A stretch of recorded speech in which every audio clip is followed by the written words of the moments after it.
Hi friends, నేను మీ శ్రవంతిని. ఈ రోజు మీకు 2 చట్నీస్ చూపిద్దాం అనుకుంటున్నాను. ఒకటి పల్లీ చట్నీ, 2 రెడ్ చట్నీ. ఇదైతే మన టిఫిన్ సెంటర్లో చేసే రెడ్ చట్నీ అండి. ఇది చాలా టేస్టీగా ఉంటుంది. దోశలోకైనా, ఇడ్లీలోకైనా, బాండాల్లోకైనా, వేటిలోకైనా ఈ చట్నీ యూజ్ చేసుకోవచ్చు. సో అవి ఎలా తయారు చేయాలో స్టార్ట్ చేద్దామా? ముందుగా ప్యాన్ పెట్టుకొని ఒక 2 టేబుల్ స్పూన్ ఆయిల్ వేసుకొని, ఆయిల్ హీట్ అయిన తర్వాత పచ్చిమిరపకాయలు అండ్ ఒక టమోటా వేసుకొని ఫ్రై చేసుకోవాలండి.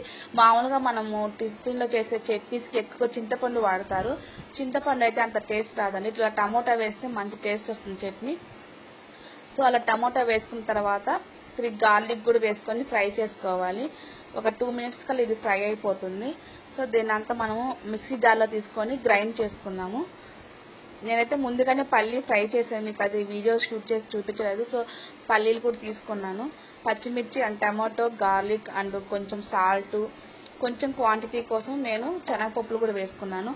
మీకు వద్దనుకుంటే స్కిప్ చేసుకోవచ్చు. సో అవన్నీ మిక్సీకి వేసుకున్న తర్వాత మళ్ళీ ప్యాన్ పెట్టుకొని 2 టేబుల్ స్పూన్ ఆయిల్ వేసుకొని యాజ్ యూజువల్గా వేసుకునే పోపులాగా వేసుకోవాలండి. వీటితో పాటు కర్రీ లీవ్స్ కూడా వేసుకొని పోపు పెట్టుకోవాలి. పోపు అనేది ఒక 2-3 మినిట్స్ ఫ్రై అవడం వల్ల మనం వేసే కర్రీస్ కానీ చట్నీస్ కానీ చాలా టేస్ట్ వస్తుంది. 2-3 మినిట్స్ ఫ్రై అయిన తర్వాత మిక్సీ జార్లో ఉన్న చట్నీ మొత్తం నేను ప్యాన్లోకి తీసుకొని ఫ్రై చేసుకున్నాను. సో వాటర్తో కొంచెం చట్నీ మిగిలిపోయింది కదా మిక్సీలో, దాని కూడా వాటర్తో కలుపుకున్నాను. ఈ చట్నీ చాలా టేస్ట్ ఉంటుంది. పునుగుల్లో కూడా ఈ చట్నీ చాలా బాగుంటుంది. మీరు కూడా ట్రై చేయగలరు అనుకుంటున్నాను. సో ఈ చట్నీ మొత్తం నేను సర్వింగ్ బౌల్లో తీసుకొని సర్వ్ చేసుకుంటున్నాను. మీకు ఇప్పుడు సెకండ్ చట్నీ ఎలా తయారు చేసుకోవాలో చూపిస్తున్నాను. ఆనియన్, జీలకర్ర, అల్లం అండ్ షుగర్ అండి. ఇక్కడ ఎండుమిరపకాయలు వాటర్లో నానబెట్టుకున్నాను. అలా నానబెట్టుకోవడం వల్ల చట్నీ చాలా ఎర్రగా అండ్ టేస్టీగా ఉంటుంది. సో నేను వీటన్నిటిని మిక్సీ జార్లో తీసుకొని గ్రైండ్ చేసుకుంటున్నాను. సో మళ్ళీ ప్యాన్ పెట్టుకొని ఒక 2 టేబుల్ స్పూన్ ఆయిల్ హీట్ చేసుకుంటున్నాను. పోపు పెట్టుకున్నాను. జస్ట్ పోపు వరకు సరిపోతుంది, కర్రీ యూజ్ ఏం అవసరం లేదు. సో మిక్సీ జార్లో మొత్తం నేను ప్యాన్లోకి షిఫ్ట్ చేసుకొని ఫ్రై చేసుకుంటున్నాను. ఇక్కడ సాల్ట్ కూడా వేసుకున్నాను. ఇందాక మిక్సీ జార్లో వేయడం మర్చిపోయాను, సో అందుకని ఇక్కడ వేసుకుంటున్నాను.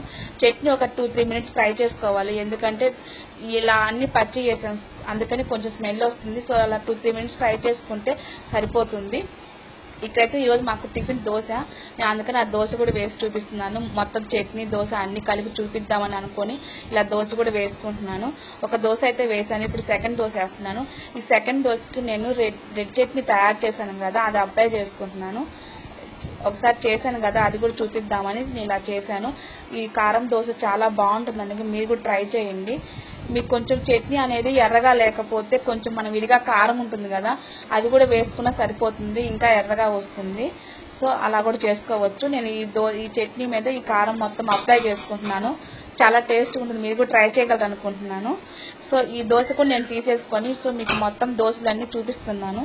నేను వేసుకున్న 2 దోశలు అండ్ 2 చట్నీస్తో చూపిస్తున్నాను. ఎంతో టేస్ట్ ఉంటున్నాయి. సో మీరు కూడా ట్రై చేయగలరు అనుకుంటున్నాను. Thanks for watching.